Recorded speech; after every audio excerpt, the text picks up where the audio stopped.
Video was inspired by a YouTube channel called Home Team History. It's a great video series concerning what was going on in Africa and different historical things in Africa. Now, one of the things series I love that he does is what was going on in Africa at different time frames of history around the world. Well, he did a video about 5 months ago that was called "What Was Going On in Africa During the Time of Moses." And as I listened to that video, it made me think about another timeline. What was going on during the time of the flood? Since many people want to think that this was a worldwide flood, but archaeology and history shows us that it wasn't a worldwide flood. So what was going on?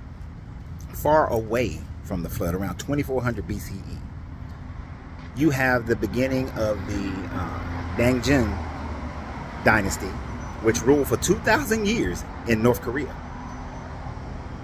This dynasty first began around 2364, which is approximately right at the time of the so-called flood. And they ruled for 2,000 years.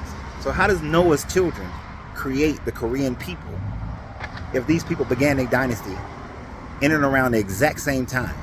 And there's no way that their children multiply it well enough to do that. We also had, during that exact same time, we had the emperor, the first emperor ever, the Akkadian, not a child of grandchild or great-great-great-grandchild of Noah.